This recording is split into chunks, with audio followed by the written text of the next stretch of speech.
Welcome to chapter 17 of the book of Revelation. We're continuing now with John, and in the first verse here, angel speaks to John, which is number 70 of our episodes of John. In John chapter 3, verse 3, we have 71 and 72. Angel carries John into the wilderness, and then John sees the woman sitting, and then verse 6, number 73, John sees the woman intoxicated, and he marvels. Then in verse 7, number 74, the angel questions John. And then in verse 15, number 75, the angel speaks to John, and all these are laid out in our book, entities of the book of Revelation. The 17th chapter has got a lot in it. It's kind of the crux of the matter as far as we find out now who these entities or what these entities are. We're given more information in 17 and 18. Basically, we have a multitude of people, nations, languages, and those are the waters. We'll go through this after I go through the different entities that I see are important. The waters, but it goes the opposite. It says the waters, and then it explains later what they are. The next entity is Jerusalem, I believe, that's the way I see it, which is a city having kingship over all the kings of the earth, and it's called the harlot, and different, we'll bring all that out in a few minutes here, a few verses, and then there are 7 kings which appear, which are over a period of time. 5 were, 1 is, and 1 will be. And then the wild beast comes from these 7 kings. He is considered the 8th. And then after that, 10 kings will come, and they will join together with the wild beast, and they will detest Jerusalem and destroy it. And the Lamb comes finally towards the end of this chapter. So with that one, we'll go into the text itself, and it says, "And came one from out of the 7 angels of the ones having the 7 bowls," which was in 16th chapter, "and he spoke with me, saying, Come, I will show to you the judgment of the great harlot sitting upon the many waters, with whom the kings of the earth committed harlotry, and the ones dwelling on the earth were intoxicated from the wine of her harlotry." But then it calls it a woman after this, a harlot. It calls her a harlot at first. So right here, the judgment of the great harlot sitting on the many waters, and that's over all these peoples. The harlot is laid out well in the Old Testament. If you read the whole book of Hosea, it'll talk about the harlot there, and you'll see that it's Israel, Jerusalem. And then Jeremiah chapter 3, verses 2 and 9 bring this out.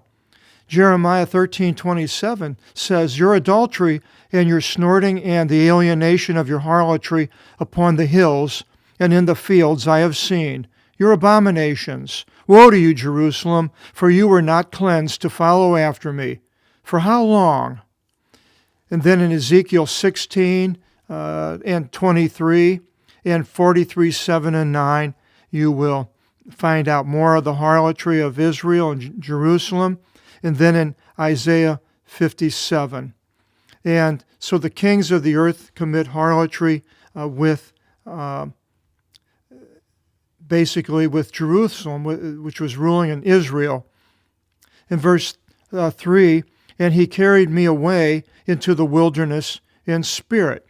Well, now where this is and how he's seeing it, wilderness is in spirit. Something in the future, I think it's basically the spirit. "And I saw a Geneka sitting upon a scarlet wild beast, being full of names of blasphemy, having 7 heads and 10 horns." And we are told the 7 heads are 7 kings, and the 10 horns are another 10 kings.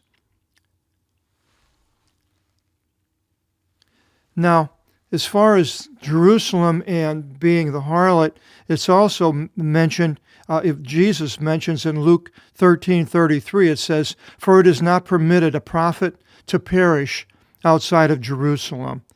And then Matthew 23:37-39, he says, "Jerusalem, Jerusalem, the one killing the prophets and stoning the ones sent to her. How often I wanted to assemble your children, in which manner a hen assembles her nestlings under her wings, and you wanted not. Behold, your house is left to you desolate.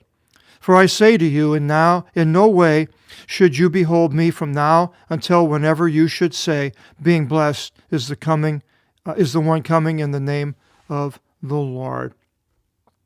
So the woman is the great city. It tells us that in verse 18.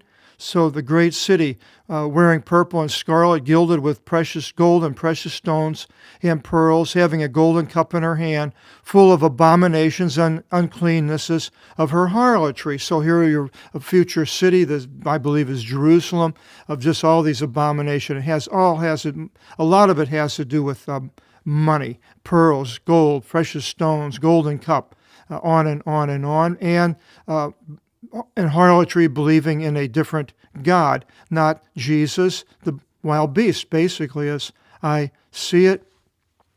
And upon her forehead a name being written, Mystery, Babylon the Great, the mother of harlots and of the abominations of the earth. Babylon, Peter says that he was writing, and I think it was in the second letter, the ones in Babylon greet you, and he was the apostle to the Jews. Nowhere in the Bible does it ever mention him going to Rome. That's just something that has been invented by the Roman Catholic Church traditions, and I don't see that he left Israel. Maybe he did on almost every place that mentions him in Israel. I think one time he went to Antioch. But Babylon talks about Babylon as far as it being other places that we went through earlier, as far as it being the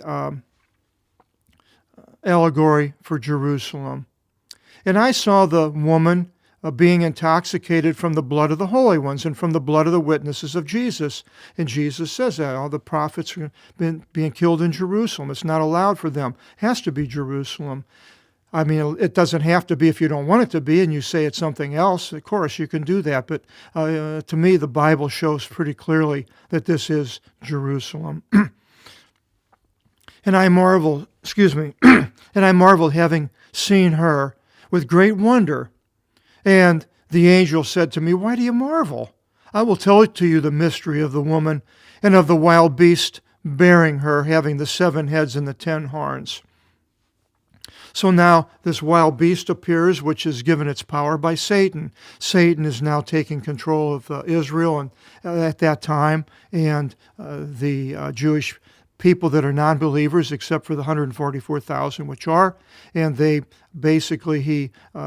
begins a destruction which will take place.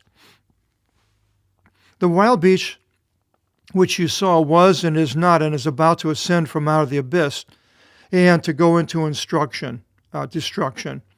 And the ones dwelling upon the earth shall marvel, whose names are not written upon the scroll of the life from the founding of the world, seeing the wild beast that was and is not, and shall be at hand. So when people at that time are going to see him, they're going to either accept him or reject him. Here is the mind having wisdom. The 7 heads are 7 mountains where the woman sits upon them. Jerusalem has the 7 mountains: Mount Scopus, Mount Olivet, Mount Ophel, Old Mount Zion, the New Mount Zion, Antonia Fortress, and the Mount of Corruption.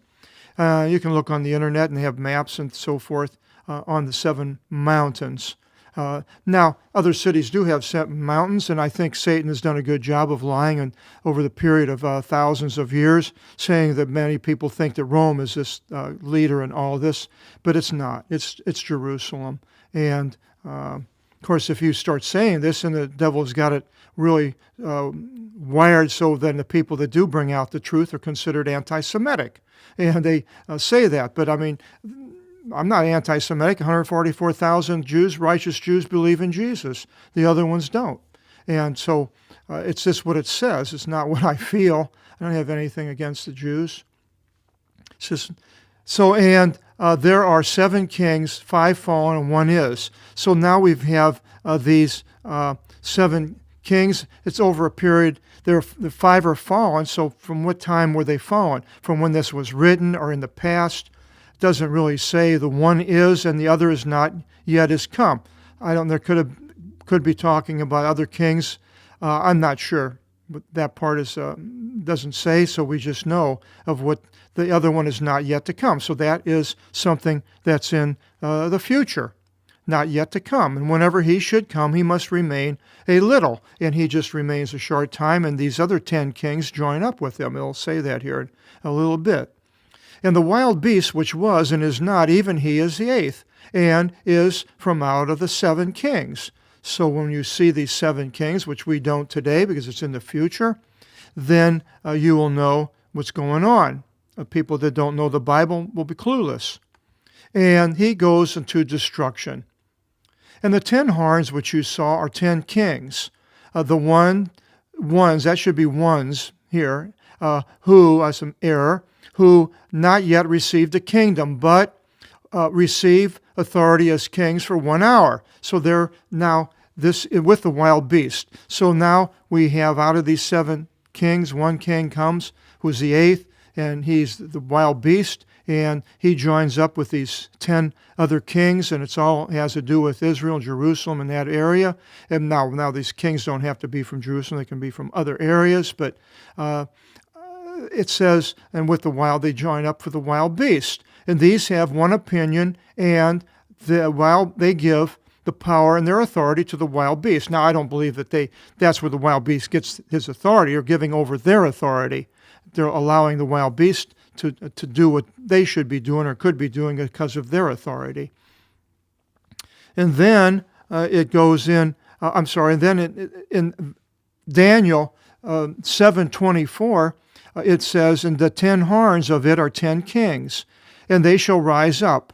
And after them shall rise up another who shall overwhelm all the ones prior, and 3 kings he shall humble. So Daniel even gives us this clue of what's going on at this end of this time. And these shall wage war against the Lamb, the 10 kings and the wild beast, and the Lamb will overcome them. Eventually they will lose. For he is Lord of lords and King of kings, and the ones with him are called chosen and trustworthy, the 144,000 Jews, the believers, the holy ones of the Old Testament, the holy ones of the New Testament, that would include us in the period of grace, the period of the law, who are with him, and he is our Lord. He's the King of kings. And people ask me if I vote and so forth, and I say, well, I know I'm not a subject of I'm not a citizen of the land. And what are you? I tell him I'm a subject. And a subject of what? I said, of a king. What king? The King of kings, Jesus. And he says to me, the waters which you saw where the harlot sits, that's the waters, was all these many, many peoples, tribes, peoples, nations, where the harlot sits, are, now it says it right here, are peoples and multitudes and nations and languages. And the 10 horns which you saw upon the wild beast, now these are the 10 kings, these shall detest Jerusalem, the harlot, or Israel, and shall cause her being made desolate. So there is a destruction of Jerusalem, I've mentioned before. And shall make her naked, and shall devour her flesh, and shall incinerate her by fire. See, the devil's elimination of the Jews is something he has been doing from day one. Well, Adam and Eve weren't Jewish, and Jews didn't come along until Judah was turned into Israel, renamed Israel, in the 12 sons, 12 tribes of Israel. But yet, all the period of time, the devil has been trying to destroy the ones chosen by God, and God has chose Israel. And Israel, if you go through all the books of the Old Testament, as we will here shortly, you'll see the most anti-Semitic book ever written, way worse than Hitler's Mein Kampf. The Jews hate Mein Kampf and hate Hitler, but yet, and I think a lot of them hate God. They hate all the things because they don't believe in him. They think it's all myths. I mean, not all of them, of course. There are some that are very righteous and love the Lord. So, but there are those that don't, and the ones that don't seem to drag down the others. And this is pointed out in the Old Testament so many places until it reaches its culmination with the destruction of Israel and the Jews, and they're sent throughout the world, but they're not completely destroyed. The 144,000 are the first fruit after the body of Christ is taken up. And then the first fruits are taken, or lose their lives, and then the tribulation period, which this is all going through in Revelation, all these terrible things that happen. And with this going on, the wild beast could be at the beginning, and then afterwards is the tribulation. I'm not exactly sure of the timeline there. It's kind of, I would think that the years of the reign of the wild beast would be before all these cataclysmic things happening that we read about earlier in Revelation. I could be wrong. For God gave to their hearts to do his design, and to do one design, and to give their kingdom to the wild beast until the words of God shall be fulfilled. So the desire puts it in their hearts. God does. People don't realize, they don't think that God's in control. They think that it's just a giant pool table, the earth, and that God broke the rack, all the balls go flying, and this is whatever happens, happens. But no, he's in control. And he's giving his design to do this. Now, why these things are happening, why God has designed this, why Christ went to the cross, I certainly don't know. But it's written down and for us to see and understand, believe or not believe. So now the wild beast is going to do his terrible deeds. And the woman whom you saw, here it is the great city, Jerusalem, having kingship over the kings of the earth. And so it was intoxicated by the blood of the holy ones and witnesses of Jesus. And we'll go further, and then it goes into Babylon, an allegory of Jerusalem and what is going to happen. And when we get into the 18th chapter next, which I hope you'll join us with, we'll find out more about this culmination of the works of the wild beasts that are in the plans of God, made known to us in the book of Revelation. Hope you'll join us, and God bless.